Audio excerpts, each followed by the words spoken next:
What happens when the most powerful momager in Hollywood pushes too far?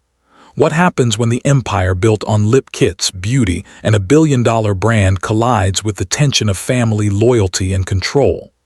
The scene was not on a reality show set, nor was it carefully staged for cameras. This was real. Inside the heart of Kylie Cosmetics HQ, an empire crafted in shades of pink and glass, a storm was brewing.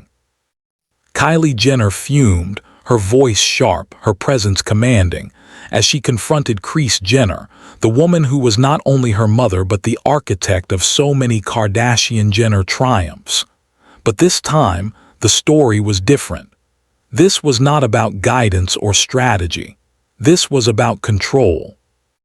I was there as the tension unfolded. The headquarters of Kylie Cosmetics, usually humming with quiet confidence, was charged with electricity. Every polished floor tile, every framed campaign shot of Kylie with perfectly lined lips seemed to echo the question, who truly owns this empire? Kylie Jenner had grown into a global beauty mogul, her Kylie Cosmetics brand transforming from a humble lip kit into a worldwide phenomenon. But Kris Jenner, the mastermind behind the Kardashian-Jenner business dynasty, had stepped inside Kylie Cosmetics HQ with the unmistakable aura of someone who was ready to take over.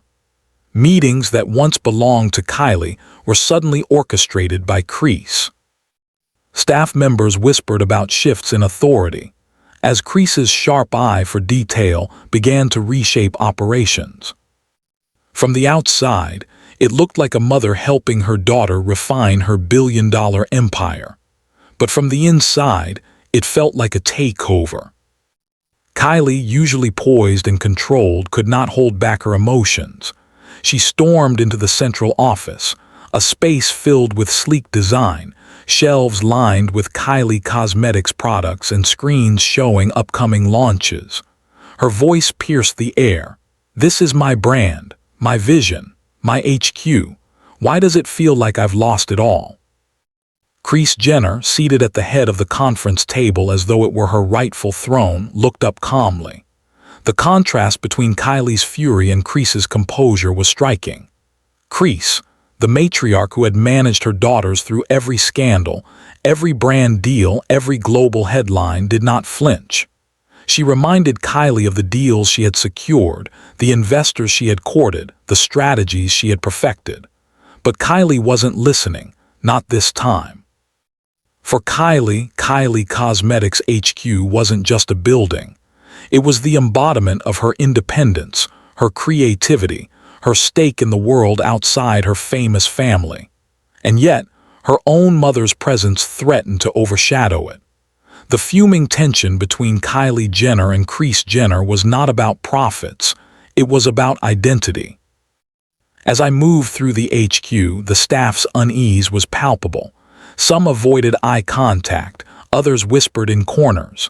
Assistants who usually scribbled notes in meetings now froze in place, unsure of whose instructions to follow. "Do we answer to Kylie or Kris?" one whispered to another. The hierarchy that once felt clear was now blurred. The confrontation grew louder. Kylie accused Kris of stealing her spotlight, of making Kylie Cosmetics HQ feel like another extension of Kris's empire rather than her own. Her words were not only sharp but trembling with emotion. She wasn't just fuming, she was hurt. To Kylie, the headquarters was her safe space, her creation. But now, it felt invaded. Kris countered with logic. She argued that her involvement was necessary, that the future of Kylie Cosmetics depended on stronger leadership, on seasoned negotiation, on guidance that Kylie alone might not yet possess. But behind Kris's calm tone was an unmistakable iron grip. She had taken over boardrooms, conversations, and even the decor choices in HQ, insisting on adjustments that aligned with her vision of global domination. The documentary-style view of this drama is not just about a mother and daughter arguing. It's about the collision of two empires, one freshly minted, the other decades in the making. Kylie Jenner fumed because she felt suffocated. Kris Jenner stood firm because she believed her way was the path to survival. Inside Kylie Cosmetics HQ, the walls themselves seemed to vibrate with history. Posters of Kylie's earliest lip kits were reminders of her origin story, a teenager with an idea that turned into a cultural phenomenon. But as Kris's voice carried through the office, it became clear that this was no longer just Kylie's dream. It was a family power struggle. At one point, Kylie slammed her hands against the conference table, shaking the carefully placed display of lip glosses. "This isn't yours, Mom. This is mine. You can't take over Kylie Cosmetics HQ as if it belongs to you." Her voice cracked with both rage and vulnerability. Kris's reply was chilling in its certainty. "Without me, Kylie, there is no Kylie Cosmetics. Don't ever forget that." The silence that followed was heavy. Staff members shifted uncomfortably, staring down at their notepads. Outside the glass walls of the HQ conference room, the pink neon lights spelling out Kylie flickered as though echoing the instability inside. From that moment, the fuming divide between Kylie and Kris was no longer a private matter. Word spread through the industry. Rumors leaked to media outlets. Headlines screamed, "Kylie Jenner fuming at Kris Jenner takeover." Insiders speculated about whether the relationship between mother and daughter could survive such a clash. But here's the truth I witnessed. This wasn't simply about business. This was about generational control. Kylie, the youngest billionaire, wanted independence. Kris, the seasoned manager, feared letting go. The headquarters, instead of being a sanctuary for Kylie's creative spirit, became a battlefield where love and power collided. Days turned into weeks, and the atmosphere at Kylie Cosmetics HQ remained tense. Meetings ended in silence. Staff avoided choosing sides. Kylie fumed quietly, retreating into her private office more often.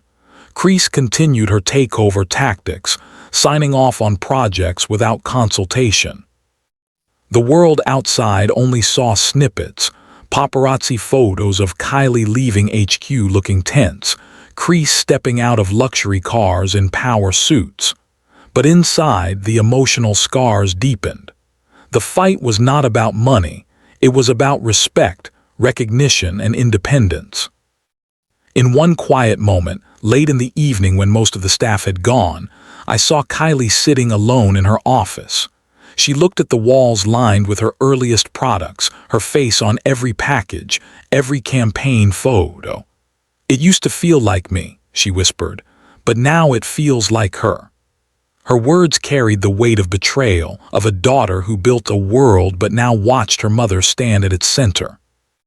Kylie Jenner fumed because she felt robbed of her identity. Kris Jenner stood her ground because she believed in her authority. And Kylie Cosmetics HQ, once a symbol of triumph, became the stage for one of the most personal power struggles in the Kardashian-Jenner empire. The world will continue to speculate about what happened inside those walls, but for those who were there, the memory remains etched. The sound of Kylie's voice rising in defense of her creation, the steady calm of Kris asserting control, and the unshakable truth that sometimes the fiercest battles are not with competitors but with family. And so the question remains, can Kylie reclaim her empire, or has the takeover of Kylie Cosmetics HQ marked the beginning of a new reign under Kris Jenner's shadow? Only time will tell.